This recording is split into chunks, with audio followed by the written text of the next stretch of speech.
ঘরে বসে প্রতিদিন 200 টাকা করে ইনকাম করবেন কিভাবে? সহজ উপায়। ছোট্ট একটা টিপস ফলো করলেই কিন্তু আমরা ঘরে বসে মাস শেষে দেখা যায় হাজার হাজার টাকা ইনকাম করতে পারি ঘরে বসে। আসসালামু আলাইকুম এভরিওয়ান, আপনারা সবাই কেমন আছেন? আশা করি ভালো আছেন। আমিও আল্লাহর অশেষ রহমতে ভালো আছি। কাছে বা দূরে, দেশ এবং দেশের বাইরে যে যেখান থেকে আমার ভিডিওটা দেখছেন আপনাদেরকে অসংখ্য ধন্যবাদ। আর ভিডিওটা দেখার শুরুতে একটা লাইক দিয়ে ভিডিওটা দেখা শুরু করবেন। আর যদি ভিডিওর কোনো অংশ ভালো লেগে যায় তাহলে অবশ্যই আমার চ্যানেলটা সাবস্ক্রাইব করে আমার পাশে থাকবেন। সকাল থেকে ভিডিওটা শুরু করে দিলাম, অতএব এখন কিন্তু সকাল নেই, অলরেডি কিন্তু 11টা বেজে গিয়েছে। তা আমার ঘরেরও সমস্ত কাজকাম আমি সেরে নিয়েছি। আর 11টা বাজে দেখেন, এখন আমি কিন্তু আমার যে খাবারটা প্রতিদিন আমি খেয়ে থাকি সেই খাবারটা নিয়ে কিন্তু আসলাম। এই তো দেখেন ডিম, এই ডিমটাই আমি সকালবেলা খাবো, কারণ আমার সকালের নাস্তায় হয়েছে ডিম। কারণ সকালবেলা কিন্তু মধু দিয়ে সিয়াসেসটা খেয়ে নিয়েছি। এখন দেখেন, কারণ আমি সিয়াসেস খেয়েছি সকালবেলা ঘুম থেকে উঠেই কিন্তু আমি খেয়ে নিয়েছি। আর এখানে দেখেন, এখন আমার ঘরের সমস্ত কাজ কাম শেষ করে যখন আমি নাস্তা খাই তখন কিন্তু আমি এই তো নাস্তার পরিবর্তে আমি কিন্তু ডিম নিয়ে এসেছি। কালকে পেট ভরে খেয়েছি আর আজকে আবার ডায়েট নিয়ে এসেছি। বলতে পারেন যে কালকে তো পেট ভরে দেখলাম বিরিয়ানি খেলেন, আজকে আবার ডায়েট। বললামই তো, যখন খাবার দেখি মাথা ঠিক থাকে না, তাই এখন ডিম নিয়ে এসেছি। কারণ একদিন খাবো, 3 দিন ডায়েট করব, তারপর দেখা যাবে কি যেই লাউ সেই কদু। তা আমি যেই লাউ সেই কদু নিয়েই দেখি কতদিন থাকতে পারি। কি করব, খাবার দেখলে লোভ সামলাতে পারি না, তাই খাবারটা সবার আগে খাই। ঘরে বসে ইনকাম করার সহজ কিছু টিপস। কারণ আমার মতো যদি ঘরে বসে ইনকাম করতে চান তাহলে একটা ফাইনালি মেশিন কিনে ফেলেন। কারণ ঘরে বসে এখন কিন্তু সবাই ইনকাম করছে। কিভাবে? সেলাই মেশিন কিনে।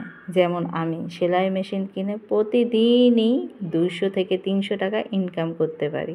আপনার যত জামা কাপড় সেলাতে পারবেন ততই কিন্তু ইনকাম করতে পারবেন। কিন্তু ইনকাম করার জন্য কি করতে হবে?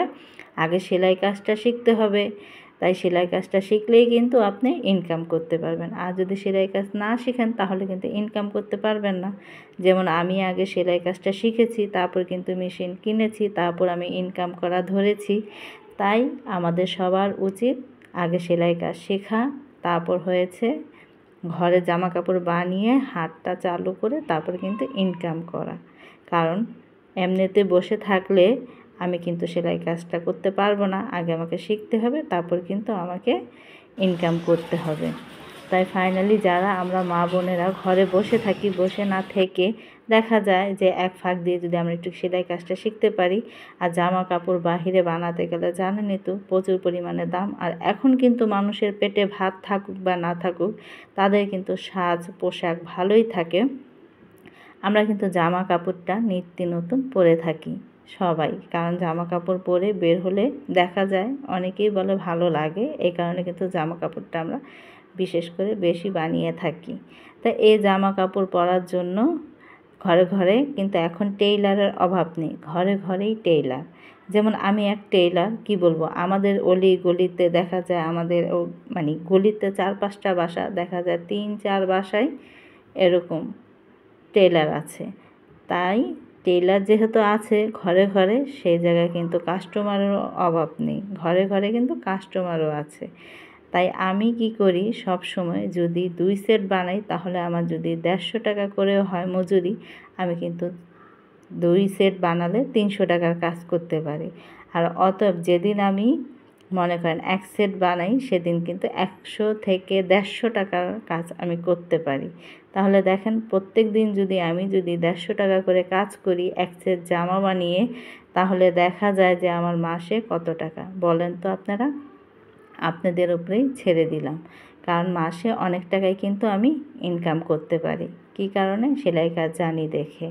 আজকে ঘরে বসে থাকলে আমাকে কেউ কিন্তু 1টা টাকা দিয়ে যেত না, কারণ আমি কাজ জানি দেখে কিন্তু আমি 2টা টাকা মুখ দেখতে পারি। আর অতএব হাজব্যান্ডের অল্প ইনকাম, এতে করে আমাদেরকে কিন্তু একটু সংসারের হাল ধরতে হবে। যদি আমরা সংসারের হাল যদি না ধরি ঘরে বসে, তাহলে দেখা যাবে যে হাজব্যান্ডের থেকে এক একটা চেয়েই গেলাম, নিজের শখ আর পূরণ করতে পারলাম না।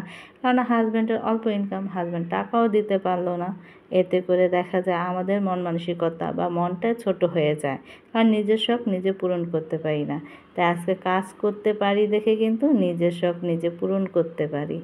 তাই ছোট্ট একটা টিপস আপনাদের জন্য, যে ঘরে বসে না থেকে অনেক কাজই কিন্তু করা যায়। কাঁথা সেলাই, তারপর আবার অনেকে আছে যে ফাস্টফুড আইটেম বিক্রি করে, যেমন কেক, তারপর কেক তো একটা ডেজার্ট আইটেম, তারপর এর ভিতরে কিন্তু অনেক ধরনের সিঙ্গারা, সমোসা, ঘরে বসে কিন্তু অনেক রকমের রান্না বান্না, খিচুড়ি, বিরিয়ানি, এগুলোরও কিন্তু অনেকে অনলাইন ভিত্তিক কাজ করে থাকে। তা ঘরে বসে কাজের কিন্তু অভাব নেই। অনেক মা বোনেরা কী করে জানেন, মার্কেটে যেয়ে আপনার পাইকারি দামে 3 পিস এনে বাসায় কিন্তু অনলাইনে বিক্রি করে থাকে। কারণ ঘরে বসে এখন বর্তমান যুগে বেকারত্ব থাকাটাই বৃথা। আর অনেক মা বোনেরা ঘরে বসে থাকে না, অনেক কাজই কিন্তু করে থাকে। তা আপনিও যদি চেষ্টা করেন না একটা যেই দিকে আপনি পারদর্শী এবং দক্ষতা আছে, সেই কাজটা যদি আপনি করে থাকেন না, তাহলে দেখবেন ইনশাল্লাহ পরবর্তীতে ভালোভাবে সুন্দরভাবে চলতে পারবেন। কারণ আমি যেটা এক্সপার্ট, যেমন আমি সেলাই কাজে এক্সপার্ট, তাই আমি সেলাই কাজটা করেছি। অনেকে কুকিং যে কাজটা, সেই কাজটাও কিন্তু করে থাকে। যে যেটা ভালো পারে সেটাই যদি আমরা করি, দেখা যায় যে আমাদের আর পরবর্তীতে কোনো সংসারের ক্ষেত্রে হিমশিম থাকতে হবে না, সুন্দরভাবে সংসারটা চালাতে পারবো। হাজব্যান্ডের অল্প ইনকাম, নিজেরও তো একটা শখ আছে, সেই শখটাকেই পূরণ করার জন্যই করি না আমরা কাজ, ঘরে না বসে। তাই আমার এই ছোট্ট ছোট্ট টিপসগুলো যদি ফলো করেন না, তাহলে দেখবেন একসময় ইনশাল্লাহ আপনিও কিছু করতে পারবেন এবং কিছু টাকা উপার্জনও করতে পারবেন ঘরে বসে। আজকে খুবই ছোট্ট একটা ভিডিও নিয়ে এসেছি, কারণ শরীরটা তেমন একটা ভালো না, ছেলের এক্সাম চলছে, ছেলেকে একটু সময় দিতে হয়। জানেনই তো, বাচ্চাদের যখন পড়াতে বসতে হয় তখন মনে হয় মাদেরও পড়া এরকম।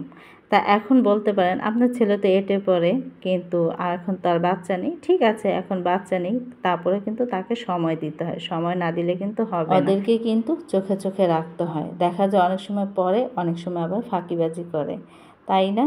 অনেক আপু ভাইয়াদের ছেলেমেয়েরা কিন্তু এমন করে, কিন্তু আল্লাহর রহমতে আমার ছেলে খুবই ভালো, তারপরেও একটু সময় দিতে হয়। কারণ এই সময়টা ওদেরকে যদি আমরা ওদের পিছনে না ব্যয় করি, তাহলে এক সময় দেখা যায় যে ওরা কিন্তু আমাদের থেকে হাল ছেড়ে দেয়।